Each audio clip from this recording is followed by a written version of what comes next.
Di UAS ini apa namanya? Produknya bisa sama. Eh, Hanya saja pasti nanti setiap analisa pasti berbeda-beda. Jadi produknya boleh sama dari yang adik-adik sudah buat. Nah, misalkan strategi khusus apa sih yang adik-adik lakukan untuk mengkomunikasikan tentang produk ini? Misalkan, yuk Bu, beli yuk produknya. Ya, beli ini apa? Kelebihannya apa? Gitu ya. Misalkan saya kemarin tentang saya jualan tentang apa ya waktu itu? Oh, kue untuk diet gitu ya. Kelebihannya adalah free gluten tadi ya. Jadi kue ini gluten free, jadi istilahnya dapat untuk orang yang diet dan yang diabetes juga untuk bisa untuk memakan kue ini gitu karena tidak banyak gulanya gitu ya. Ada kondisi gulanya. Kelebihannya adalah ini. Untuk strategi komunikasinya mungkin saya akan menekankan pada si em, produk tersebut gitu ya. Jadi produk tersebut itu lebih kepada free gluten gitu ya. Dan untuk orang diet dan maupun yang diabetes dan untuk kakek nenek yang bisa memakannya, giginya yang sudah nggak ada juga dapat memakan itu. Sangat seperti itu ya. Itu adalah strategi khusus. Nah, untuk analisis SWOT-nya aja juga dapat berbeda adik-adik. Dari strength, weakness, opportunity, sama threat. Nah, kelebihannya, misalkan kelebihan dari produk itu apa? Nah, adik-adik jelaskan kelebihan produknya apa. Nah, mungkin dari pandangannya adik-adik ini, dari produk satu, misalkan produk ini aja, kelebihannya apa? Gitu. Yang adik-adik lihat produk ini kelebihannya apa nih? Ayo, ada yang bisa tahu?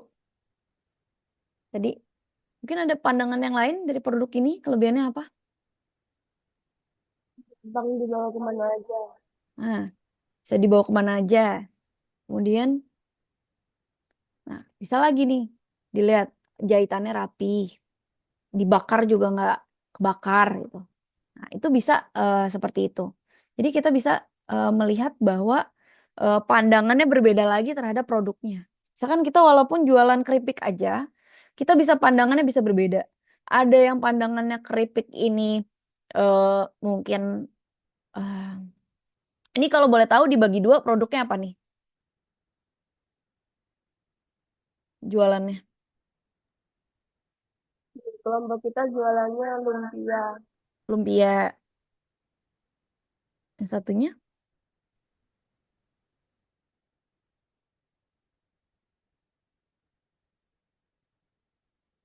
Oke.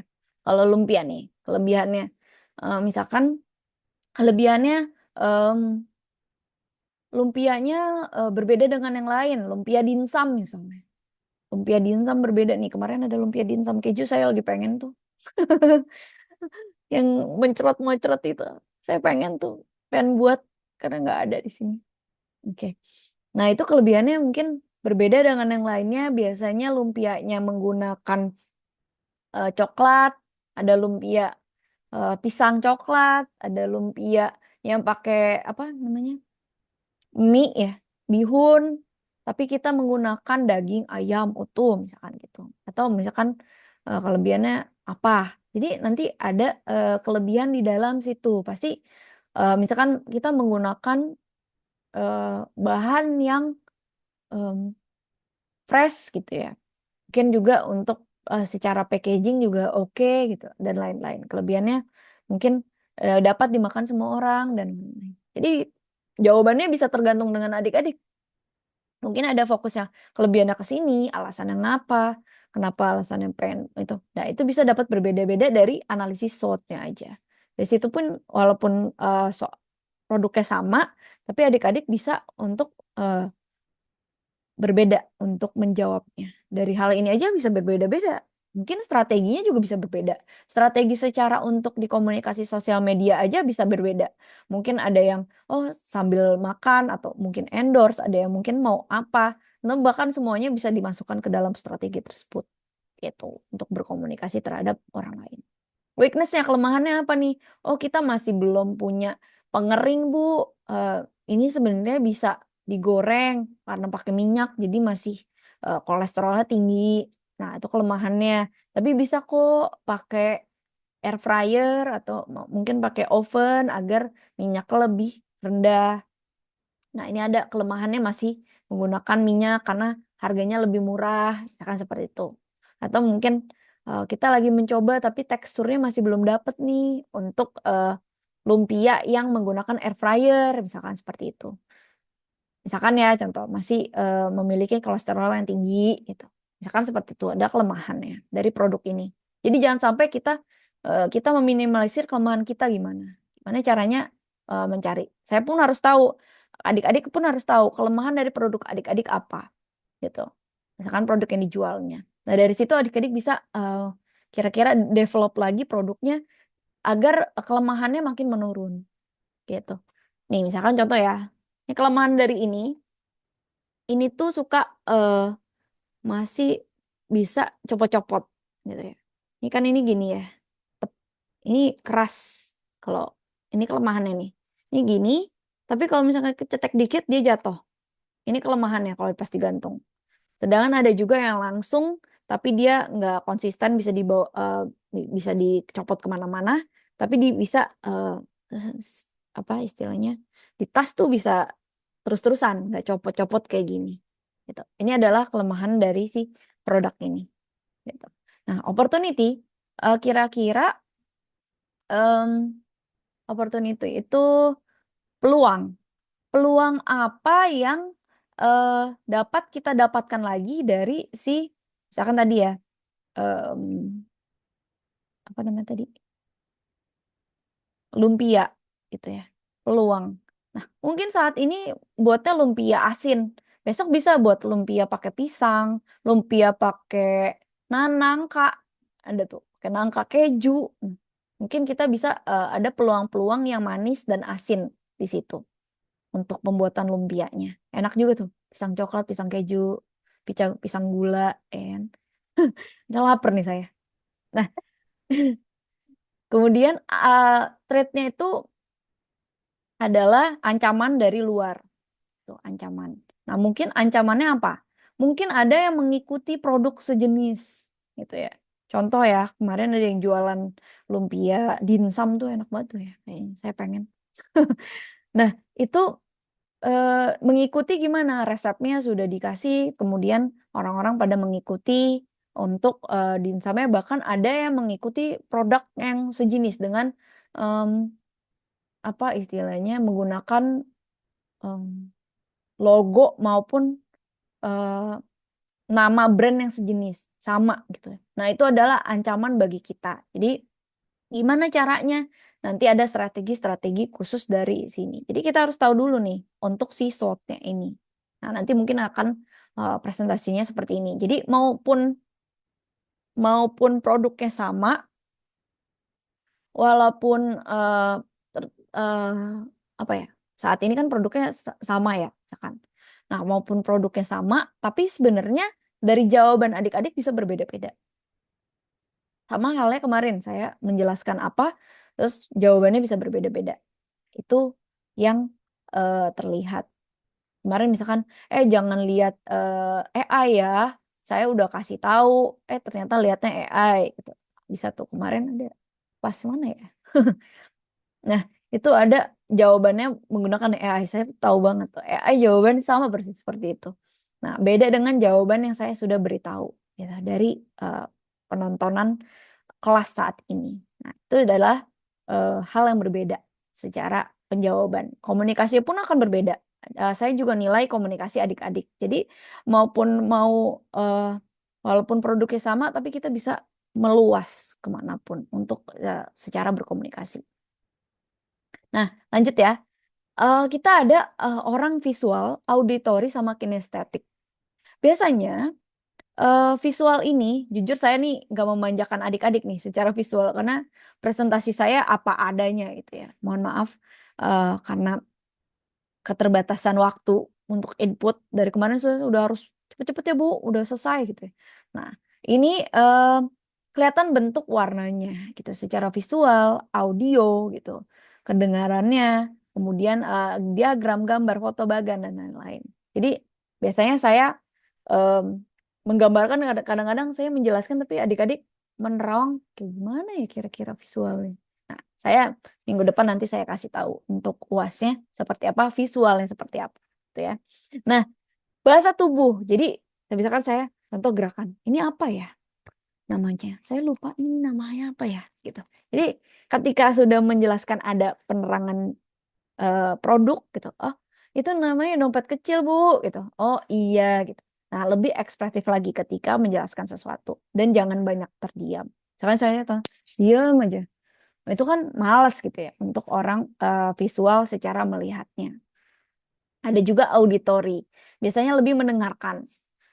Jujur saya itu orangnya lebih ke kinestetik, lebih menggerakkan sesuatu. Jadi saya ketika belajar em, saya harus menulis gitu saat belajar. Untuk mengapakan pun saya harus menulis. Jadi saya orangnya kinestetik gitu. Jadi bisa dilihat nih secara audio ada juga yang dengerin aja udah ngerti. Ada juga yang harus visual. Banyak ya saat ini adalah mahasiswa yang visual dibanding yang auditori maupun kinestetik. Jadi mau nggak mau saya harus kemarin ya kalau buat video itu termasuknya dalam visual dan kinestetik gitu. Dan juga auditoris. Jadi tiga-tiganya kita dapat di sini. Ada kata, ada pendengaran, juga ada juga untuk penggerak. Ya kemarin ya untuk mempresentasikan produknya aja ada siapa tuh yang nyabe blender cabe itu juga ada.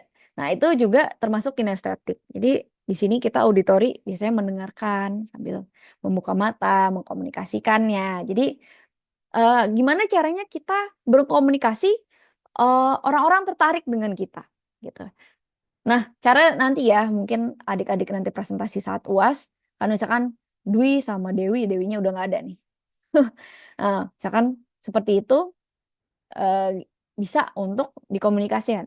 Nanti Lilik presentasi Dwi ini ya em, menilai ya presentasinya seperti apa. Jadi saya pengen dengar juga dari adik-adik eh, presentasinya enaknya seperti apa. Tuh. Minggu depan saya akan kasih dan ada penilaiannya juga dari situ. Kira-kira untuk presentasinya, untuk papernya mungkin presentasi PPT itu nilai 40%. Jadi PPT-nya saya nilai dari segi mungkin visual, auditori maupun kinestetiknya, maupun dari lafalnya juga, dari presentasinya juga, dari presentasinya 60 karena kita berbasis komunikasi. Jadi saya penilaiannya seperti itu ya adik-adik. Nah, kemudian untuk kinestetik, nah kinestetik biasanya menggambarkan rasa emosi, gitu ya. Jadi rasa, gitu ya. Jadi lebih menghibur gimana caranya. Ayo, udah ngantuk nih, gitu misalnya. Saya biasanya kalau di kelas besar ya, saya biasanya sebelum kita memulai perkuliahan, ayo mari kita nari dulu, statue, statue, statue, statue, stella. Nah, jadi kita ada rasa seneng dulu nih emosi saat awal. Kita membuat menghibur dulu sebelum kita memulai perkuliahan. Jadi bisa seperti itu. Hanya saja karena kita online nggak terlalu banyak untuk itu, tapi nanti kita coba lagi untuk em, gimana caranya kita ada jangan sampai bosan dengan mendengar teman-teman yang lain. Jadi kita ada emosi yang terhibur juga saat itu. Nah, biasanya juga ada sentuhan-sentuhan. Sayangnya kita nggak bisa bersentuhan ya, jauh nih. Saya biasanya kalau em, secara kelompok gitu ya, saya ayo putar, terus kemudian kita main game di situ. Nah, biasanya saya kasih hadiahnya permen. Nah, itu mungkin menghibur sedikit untuk memahami lebih dekat lagi. Itu. Mungkin di situ ada yang mau bertanya atau dapat dipahami. Jadi nanti setelah ini mungkin yang masih belum mengisi atau kuisnya nanti mau diulang, silakan. Eh, Dapat dipahami untuk hari ini perkuliahannya? Atau ada yang mau nanya? Paham, Kak? Oke, jadi nanti minggu depan saya jelaskan untuk UASnya ya. Jadi nanti bisa langsung dikerjakan. Jadi pas saat UAS bisa udah input, kemudian adik-adik mempresentasikannya. Saya secara acak aja nanti presentasinya. Jadi UASnya presentasi, PPT-nya udah disiapkan nanti minggu depan. Produknya tadi ya kalau ditanya produknya beda-beda atau gimana? Ya karena nanti adik-adik ada materi untuk menjelaskan produk yang adik-adik jual gitu ya. Lebih baik adik-adik fokus pada produk yang akan dijual ini gimana cara mengkomunikasikannya. Kira-kira kelebihan kelemahannya dari produk ini apa? Kemudian bagaimana cara untuk meminimalisir kelemahannya produk ini dan apa peluang lain yang produk ini akan dapatkan. Bisa nih seperti itu untuk dipromosikan terhadap sosial media gitu. Oke, mungkin sampai di sini. Terima kasih banyak. Lumayan ya, eh, udah mau selesai lagi nih.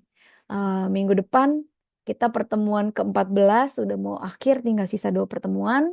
Satu pertemuannya adalah UAS. Mungkin nanti nilai-nilainya saya share, adik-adik bisa perbaiki. Eh, Tadi sih udah bagus-bagus ya. Nanti ada yang mau perbaiki, bisa untuk dilihat untuk itu.